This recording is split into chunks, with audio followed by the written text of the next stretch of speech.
करें। आज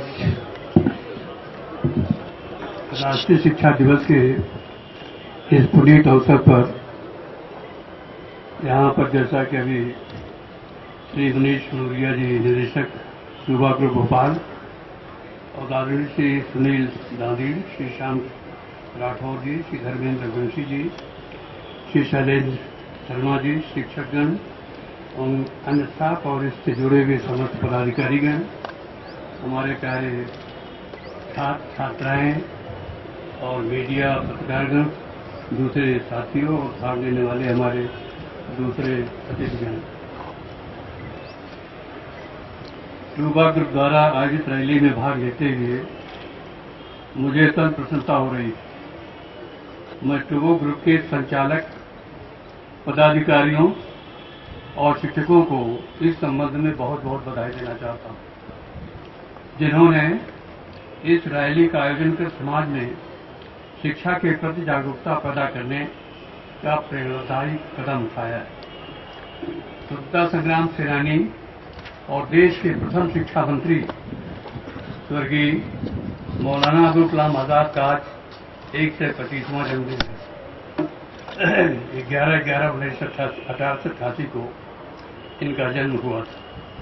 यह दिन हमारे देश में राष्ट्रीय शिक्षा दिवस के रूप में मनाया जाता है। भारत रत्न से सम्मानित मौलाना अबुल कलाम आजाद को मैं इस अवसर पर अपनी भावभीनी श्रद्धांजलि भी अर्पित करता हूं। बेरोजगारी, आधुनिकता और भौतिकवाद के बढ़ते प्रभाव के कारण छात्र छात्राएं उच्च शिक्षा से दूर होते जा रहे थे। छात्र अपना अधिकतर समय जो पढ़ाई में व्यतीत करना चाहिए तो दूसरी ओर भी समय समय पर खर्च करते हैं, जो अच्छा नहीं है। दूसरे छात्र छात्राओं पर भी इसका बुरा प्रभाव भी पड़ता है। यही नहीं, कुछ छात्र मार्ग से भटक भी जाते हैं और वे गलत कामों में भी कभी कभी लग जाते हैं। इससे विकास में भी बाधा उत्पन्न होती है। राष्ट्रीय शिक्षा दिवस हमें एक शिक्षित और प्रबुद्ध समाज, प्रदेश और देश के निर्माण का संदेश देता है। आज प्रदेश और देश में शिक्षा का वातावरण मजबूत करने के लिए छात्र छात्राओं और युवाओं में शिक्षा के प्रति जागरूकता बढ़ाने की विशेष आवश्यकता है, जिस कमी को पूरा करने के लिए ये संस्था प्रयासरत है। जब तक हमारे सभी बच्चे शिक्षित नहीं होंगे, हमारा देश तेजी से तरक्की नहीं कर सकता। इसलिए शिक्षा जागरूकता रैली का आयोजन समय की आवश्यकता है। आज भी ग्रामीण और पिछड़े क्षेत्रों में कई ऐसे बालक बालिकाएं हैं जिन्होंने स्कूल के दर्शन तक भी नहीं किए। कई बालिकाएं ऐसी हैं जो प्राथमिक शिक्षा ग्रहण करने के बाद घरों में भी बैठ जाती हैं। यही स्थिति हमारे बालकों की भी कभी कभी होती है। कुप्रथा और अज्ञानता के कारण माता पिता अपने बच्चों को स्कूलों में नहीं भेजते। इसके लिए हमें गांव और पिछड़े क्षेत्र में भी शिक्षा के लाभ को बताना चाहिए, जिससे शिक्षा के प्रति माता पिता और बच्चों में रुचि और जागरूकता आए। जब समाज में शिक्षा के प्रति जागरूकता पैदा होगी तो शिक्षा का स्तर भी ऊंचा उठेगा और उसमें गुणवत्ता भी आएगी। प्रदेश में एकता, शांति और सौहार्द का वातावरण मजबूत होगा।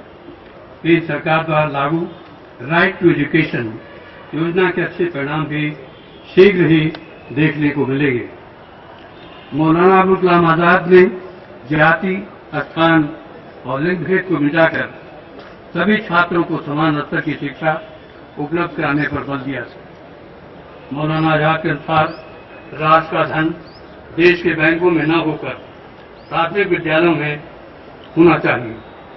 इसलिए मैं कहना चाहता हूं कि ग्रामीण और पिछड़े क्षेत्रों में अधिक से अधिक विद्यालय खोले जाएं और पिछड़े क्षेत्रों में अधिक से अधिक विद्यालय खोल करके निश्चित किया जाए, ताकि हमारे छात्र, हमारे बालक और बालिकाएं दोनों शिक्षित हो सके।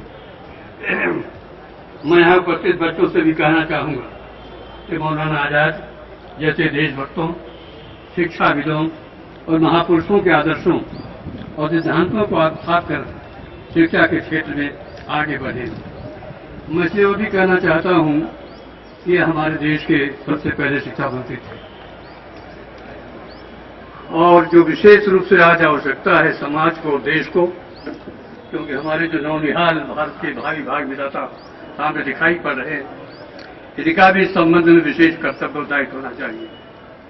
उन्होंने कहा था कि हम अगर समाज को अच्छा बनाना चाहते हैं, राष्ट्र की धारा से जोड़ना चाहते हैं, तो 3 लोगों का अधिक हाथ होता है। पहला है माता, दूसरा है पिता, तीसरा है शिक्षक। अगर ये तीनों एक होकर के काम करना शुरू कर देंगे तो हमारे बच्चे, जो आज देश में राष्ट्रीय चेतना का भाव है, उस भाव से देश को मुक्ति मिल सकेगी और ये भी राष्ट्र की धारा से जुड़कर अगले आने वाले दिनों में बहुत कुछ देश और समाज के लिए कर सकेंगे।